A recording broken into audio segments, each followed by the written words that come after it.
Hello everyone, welcome back to the channel. तो जैसे कि आपको पता है, पिछले सेशन में हमने सेल साइकिल का फर्स्ट फेज़ यानी इंटरफेज़ कंप्लीट कर लिया था। इस सेशन में हम सेल साइकिल का दूसरा फेज़ यानी एम फेज़ कंप्लीट करने वाले हैं। एम फेज़ में एम ये जो वर्ड है इसका मतलब होता है माइटोटिक, ठीक है। और इसका सीधा सीधा मतलब क्या है? डिवीज़न। इसका सीधा सीधा मतलब है डिवीज़न, ठीक है। तो ध्यान से देखना, ये जो फेज़ है, डिवीज़न का जो फेज़ है, ये अलग अलग ऑर्गेनिजम्स में अलग अलग तरह से देखने को मिलता है और अकॉर्डिंगली इसके अलग अलग टाइप्स भी है। ये जो डिवीज़न फेज़ है इसका सबसे फर्स्ट फॉर्म है ए माइटोसिस। पहला फॉर्म क्या है? ए माइटोसिस। तो यहाँ ए माइटोसिस में क्या होता है, ध्यान से समझना। जो बैक्टीरिया होते हैं, हाँ, बैक्टीरिया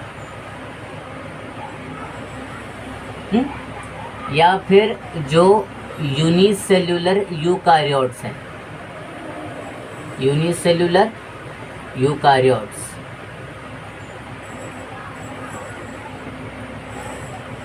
यूनिसेल्युलर मतलब क्या?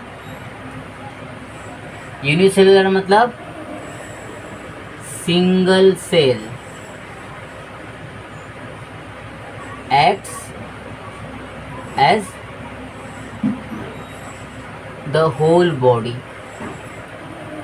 एक सेल क्या करता है?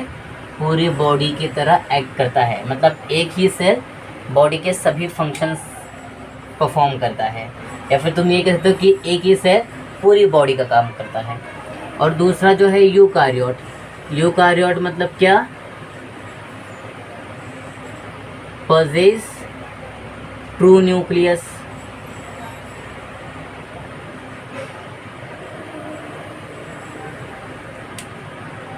अब ट्रू न्यूक्लियस हम किसको कहेंगे?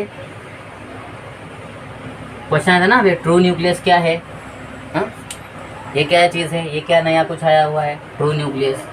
तो ट्रू न्यूक्लियस हम किससे कहेंगे? ट्रू न्यूक्लियस हम उसको कहेंगे जिसके पास चार चीज़ें हों।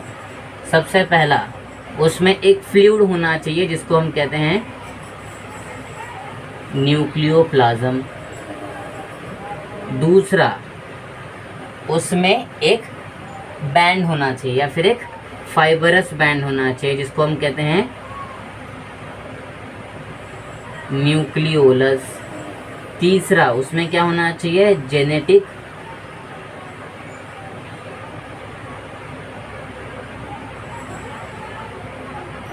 मटेरियल होना चाहिए। और चौथा, जिसके बगैर न्यूक्लियस बन ही नहीं सकता, ठीक है, वो है न्यूक्लियर मेम्ब्रेन। Nuclear membrane. अगर ये चार चीज़ें न्यूक्लियस के पास हैं तो हम उस न्यूक्लियस को क्या बोलेंगे? ट्रू न्यूक्लियस बोलेंगे, ठीक है। न्यूक्लियस के पास वैसे बहुत सी चीज़ें भी होती है, जैसे कि कुछ एंजाइम्स होते हैं, प्रोटीन्स होते हैं, ठीक है, लेकिन वो बाकी सेल ऑर्गेनल्स से कॉमन है ना? समझ रहे हो कि नहीं? मतलब बाकी सेल ऑर्गेनल्स में भी प्रोटीन हैं, एंजाइम्स हैं, सो दैट न्यूक्लियस में भी हैं, ठीक है। तो वो कुछ अलग नहीं है, वो कुछ यूनिक नहीं है। यूनिक चीज़ें क्या हैं जो सिर्फ न्यूक्लियस में पाई जाती हैं? न्यूक्लियोप्लाज्म है जो सिर्फ न्यूक्लियस में पाया जाता है, न्यूक्लियोलस है जो सिर्फ न्यूक्लियस में पाया जाता है, जेनेटिक मटेरियल न्यूक्लियस में पाया जाता है, और न्यूक्लियर मेम्ब्रेन। नाम से ही पता चल रहा है कि वो सिर्फ न्यूक्लियस को कवर करने वाला मेम्ब्रेन है, ठीक है। तो ये चार चीज़ें अगर न्यूक्लियस के पास हैं तो उसे हम कौन सा न्यूक्लियस बोलेंगे? ट्रू न्यूक्लियस बोलेंगे, ठीक है। तो इस तरह से ये जो ऑर्गेनिजम्स होते हैं, इन ऑर्गेनिजम्स में एमाइटोसिस होता है, ठीक है, समझ रहे हो।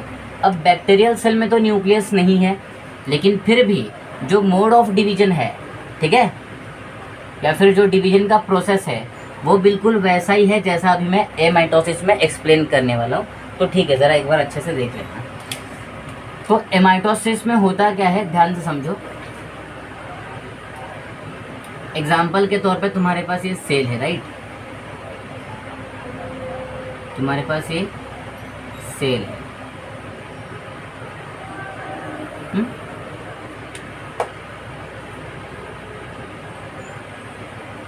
तो ये सेल 2 स्टेप्स में डिवाइड होगा। सबसे पहले यहाँ पे न्यूक्लियस का डिवीजन होगा,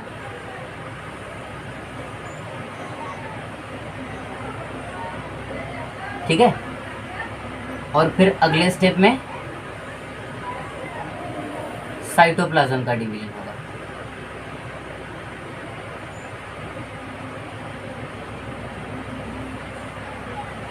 ठीक है, तो ये ए माइटोसिस है। ए माइटोसिस कुछ इस तरह से होता है, ठीक है। ये मैंने अभी तुमको ओवरव्यू बता दिया कि ए माइटोसिस में क्या होता है। ए माइटोसिस 2 स्टेप्स में कंप्लीट होता है। पहले स्टेप में न्यूक्लियस डिवाइड होता है, इसको हम कहते हैं, इस स्टेप को हम कहते हैं काइनेसिस। फिर यहाँ पे जो साइटोप्लाज्म है वो डिवाइड हो रहा है तो उसको कहते हैं साइटोकाइनेसिस, ठीक है, ये होता है। फिर इसका जो फाइनल रिजल्ट निकलता है वो क्या होता है, 2 डॉटर सेल्स। तो सबसे पहले क्या हुआ, सबसे पहले न्यूक्लियस डिवाइड हो रहा है through a process called karyokinesis, ठीक है। कैसे डिवाइड हो रहा है, सबसे पहले ये जो न्यूक्लियस है इसमें फरोज बन रहे हैं। ये फरोज दिख रहे हैं आपको, ये यहाँ पे फरोज बन रहे हैं, ठीक है। मतलब न्यूक्लियस जो है किसी एक पॉइंट से, है ना, किसी एक पॉइंट से, सेंट्रल पॉइंट से वो अंदर की तरफ दब रहा है, फरो बन रहे हैं। और ये फरो धीरे धीरे क्या होता है, एक्सटेंड होता है और इस तरह से ये जो एक न्यूक्लियस है 2 पार्ट्स में डिवाइड हो जाता है, ठीक है। इसी दौरान यहाँ जो सेल मेम्ब्रेन होता है या फिर प्लाज्मा मेम्ब्रेन, इसको हम प्लाज्मा मेम्ब्रेन कहते हैं।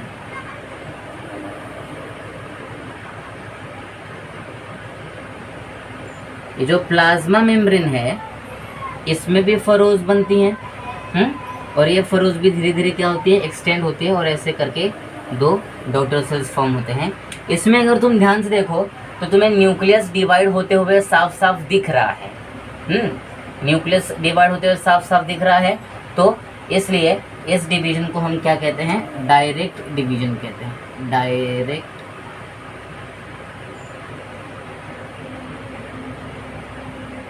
डिवीजन। पहले इतना नोट डाउन कर लो, फिर आगे का प्रोसेस देखते हैं।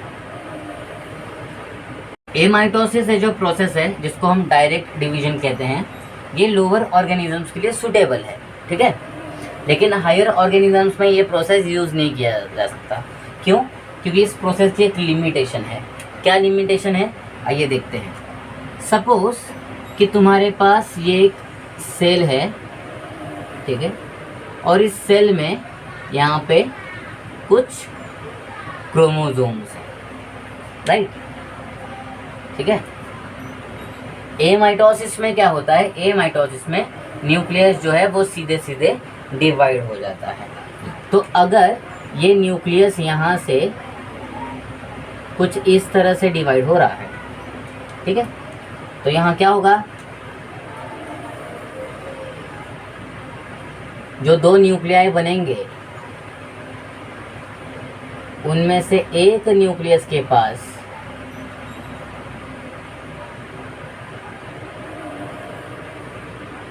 क्रोमोसोम का केवल इतना ही पार्ट बच जाएगा और दूसरे सेल के पास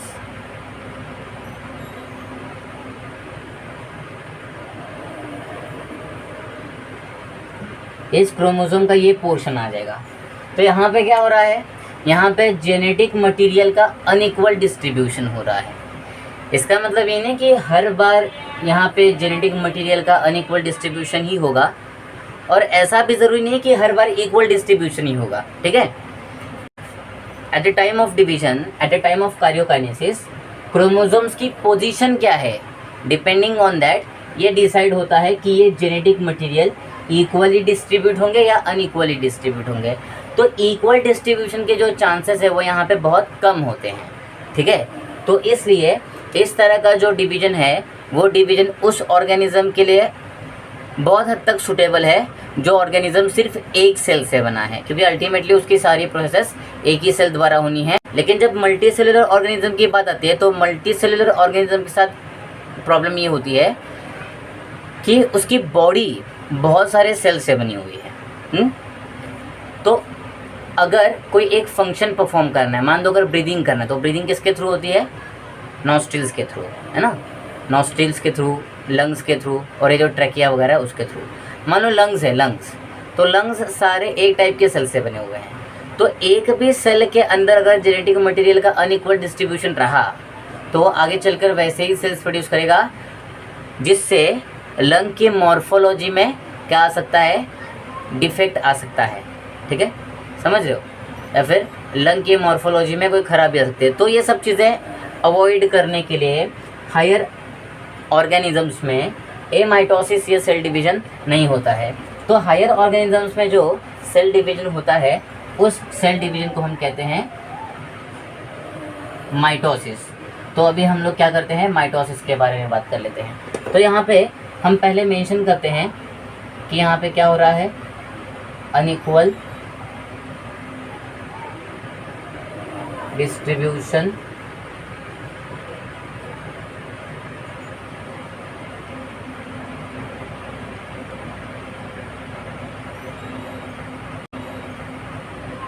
जेनेटिक मटेरियल। यहाँ पे unequal distribution of genetic material होता है। ठीक है, ये पहले समझ लो। इसका दूसरा फॉर्म जो है वो है माइटोसिस। ये किन में होता है? माइटोसिस। माइटोसिस हायर ऑर्गेनिजम्स में होता है। ठीक है, मोस्ट ऑफ द टाइम ये मल्टी सेलुलर ऑर्गेनिजम्स में होता है। और इस टाइप के डिवीजन के दो फायदे हैं। सबसे पहला तो ये असेक्सुअल रिप्रोडक्शन में काम आता है, और दूसरा जो जाइगोट होता है उससे मल्टी सेलुलर ऑर्गेनिजम्स की पूरी बॉडी बनाने में काम आता है। ठीक है, तो माइटोसिस, मान लो ये एक डिप्लॉइड सेल है। ठीक है, और ये एक हैप्लॉइड सेल है। ठीक है, ये डिप्लॉइड सेल समहाउ डिवाइड हो करके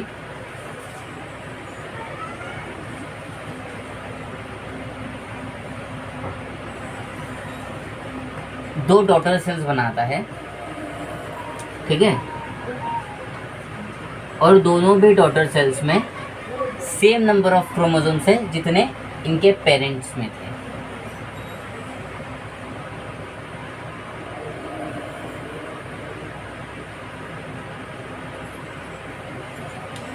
सिमिलरली ये हैप्लॉइड सेल है, ये भी डिवाइड हो करके दो डॉटर सेल्स बना रहा है। इन दोनों भी डॉटर सेल्स में क्या हो रहा है? इन दोनों भी डॉटर सेल्स में again haploid number of chromosomes क्या कर लिया गया है? मेंटेन कर लिया गया है। ठीक है, तो दोनों भी कंडीशंस में क्या हो रहा है? पेरेंट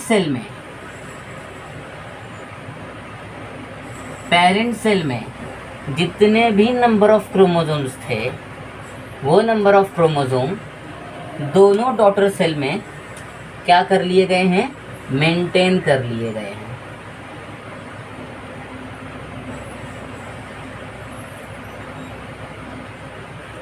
इस तरह के सेल डिवीजन को हम क्या कहते हैं? माइटोसिस कहते हैं। ठीक है, यहाँ पे माइटोसिस का दूसरा नाम इक्वेशनल डिवीजन भी दिया जा सकता है।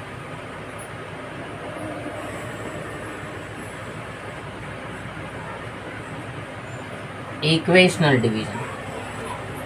ठीक है, अब देखो जैसे तुम्हें पता है, जैसे ये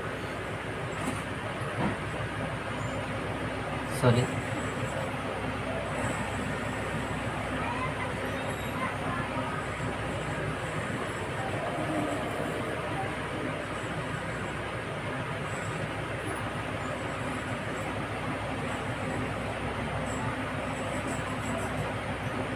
जैसे ये ब्रायोफाइलम लीफ है। ठीक है, ये ब्रायोफाइलम लीफ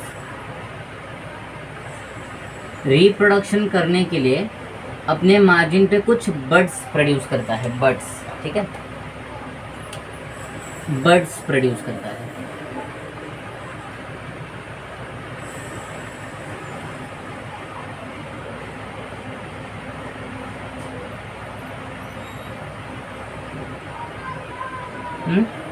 फिर अगले स्टेज में ये जो बर्ड्स होते हैं इनका कन्वर्जन किस में होता है, एक छोटे से प्लांटलेट में।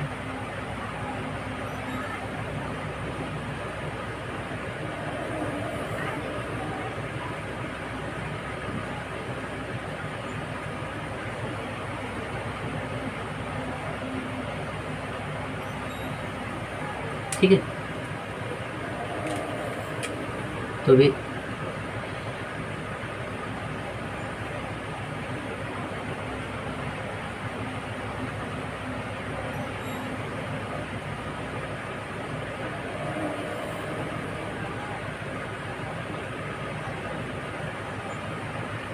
ठीक है, तो इस तरह से छोटे छोटे प्लांटलेट्स में कन्वर्ट होता है। तो तुमको क्या लगता है ये बर्ड क्या है? ये बर्ड है group of cells with cells totipotent cells. Totipotent cell मतलब क्या है? ऐसा सेल जिसको अगर एक सुटेबल कंडीशन में रखा जाए तो वो पूरे बॉडी को बना सकता है। तो ये ऐसे सेल्स का ग्रुप है, ठीक है। तो इसी ग्रुप का आगे किस में कन्वर्जन हुआ है? प्लांटलेट में कन्वर्जन हुआ है। तो तुमको क्या लगता है ये चीज़ किस वजह से हुई है? माइटोसिस इस प्रोसेस से हुई है। तो मैंने तुमको बोला था कि माइटोसिस इस प्रोसेस का एप्लीकेशन असेक्सुअल रिप्रोडक्शन में है। तो तुमने देखा इस तरह से असेक्सुअल रिप्रोडक्शन में माइटोसिस का एप्लीकेशन होता है। दूसरी चीज़, जैसे तुमको पता है कि अगर ये स्पर्म है और ये ओवम है, ठीक है, तो दोनों के फर्टिलाइजेशन से क्या फॉर्म होता है? दोनों के फर्टिलाइजेशन से क्या फॉर्म होता है? जाइगोट फॉर्म होता है।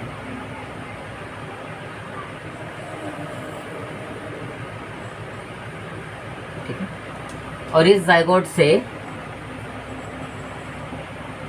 आगे चल करके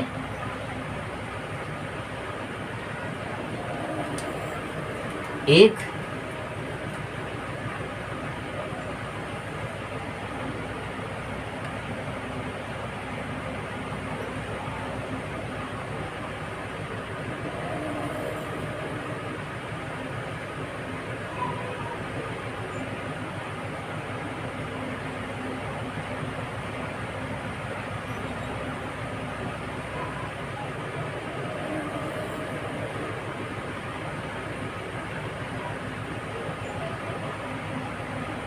यहाँ पे एक नया ऑर्गेनिज्म बन रहा है, ठीक है, ये एक नया ऑर्गेनिज्म बना। तो तुमको क्या लगता है कि यहाँ से ये मतलब इस सिंगल सेल से ये ऑर्गेनिज्म बनने का जो प्रोसेस है या फिर यहाँ से यहाँ तक की जो जर्नी है वो जर्नी किसके वजह से पॉसिबल हो पाई है? माइटोसिस इस प्रोसेस के वजह से पॉसिबल हो पाई है। समझ रहे हो? माइटोसिस की वजह से। तो ये माइटोसिस का क्या है? एप्लीकेशन है, ठीक है। तो यहाँ पे माइटोसिस का कोई रोल नहीं है, लेकिन यहाँ से आगे की जो प्रोसेस है उस प्रोसेस में माइटोसिस ही परफॉर्म किया जाता है। तो ये पहले समझ लो।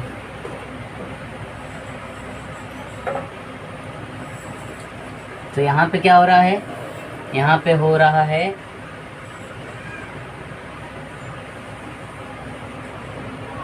Asexual reproduction,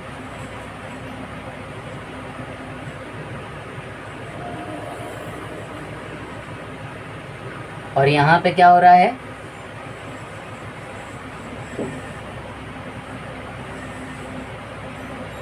development of multicellular body from single cell, ठीक है, ये लिख लो। अगला टाइप है एम फेज का, उसमें आता है मियोसिस। अगला टाइप क्या आता है? मियोसिस। मियोसिस ये प्रोसेस हमेशा सेक्सुअली रिप्रोड्यूसिंग ऑर्गेनिज्म में ही देखने को मिलता है। ठीक है।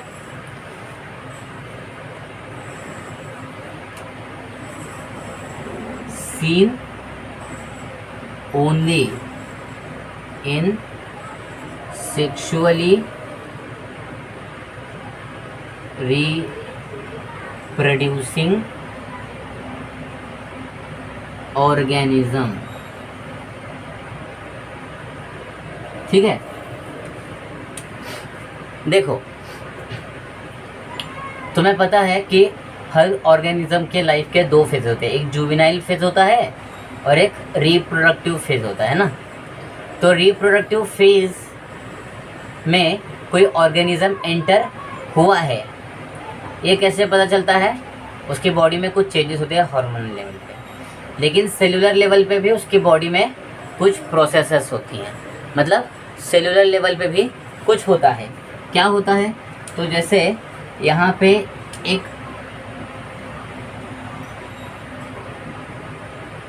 मान दो ये एक डिप्लॉइड सेल है, ठीक है। इस डिप्लॉइड सेल का जो न्यूक्लियस होता है और साइटोप्लाज्म होता है, ये दोनों भी क्या हो जाते हैं? डिवाइड हो जाते हैं, और डिवाइड हो करके दो नए सेल्स बनाते हैं, ठीक है। अब इनमें से हर सेल के पास क्रोमोसोम का एक एक ही सेट आता है, ठीक है। तो यहाँ पे क्या होता है? पेरेंट सेल के पास, या फिर तुम यूँ कह सकते हो कि मदर सेल के पास जितने नंबर ऑफ क्रोमोसोम्स हैं उसको क्या किया गया है? 50-50% पार्ट में डिवाइड कर दिया गया है और दोनों डॉटर सेल्स में डिस्ट्रीब्यूट कर दिया गया है, ठीक है। लेकिन ये प्रोसेस यहीं पे ख़त्म नहीं होता, इसका एक और स्टेज होता है जिसमें ये डॉटर सेल फर्दर डिवाइड होकर फिर से दो डॉटर सेल्स बनाती है। अब इन दोनों भी डॉटर सेल के पास क्या होगा? n क्रोमोसोम्स होंगे। इसका आगे हाफ n नहीं हो सकता, क्योंकि दुनिया का कोई भी ऑर्गेनिज्म, ठीक है, मिनिमम यूप्लॉइडी कितनी दिखाता है?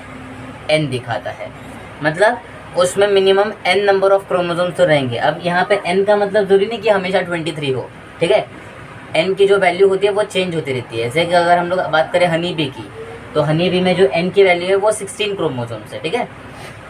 तो ज़रूरी नहीं कि n की जो वैल्यू है वो हमेशा 23 हो, लेकिन ये कंफर्म है कि दुनिया का कोई भी ऑर्गेनिज्म हो, उस ऑर्गेनिज्म के सेल में at least n number of chromosomes रहेंगे ही रहेंगे, ठीक है, ठीक है। अगर उससे कम क्रोमोसोम्स आते हैं किसी केस में, तो वो एक क्या हो जाता है? क्रोमोसोमल डिसऑर्डर हो जाता है, वो आगे की बात है।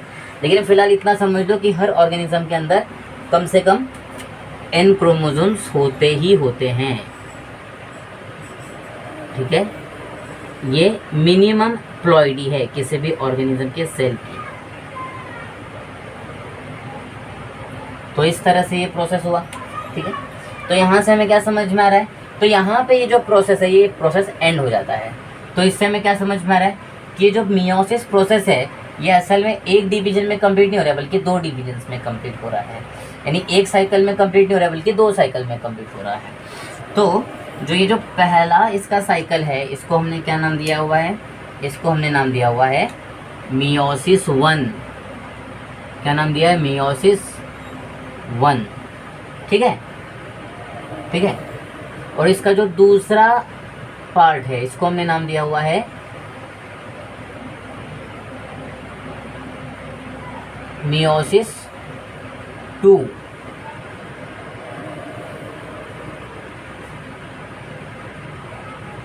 इसको हमने नाम दिया हुआ है मियोसिस 2, ठीक है। मियोसिस 1 में जैसे तुमने देखा कि मदर सेल में जो क्रोमोसोमल नंबर थे, है ना, वो डिवीजन के दौरान क्या हो गए हैं? डिवीजन के दौरान रिड्यूस हो गए हैं, ठीक है। तो इसलिए इस डिवीजन को हम कहते हैं रिडक्शनल डिवीजन, ठीक है। और इसको हम क्या कहते हैं? इसको हम कहते हैं इक्वेशनल डिवीजन,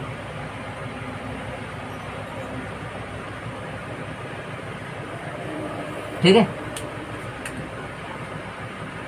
तो ये हमारा क्या था, ये हमारा आज का सेशन था।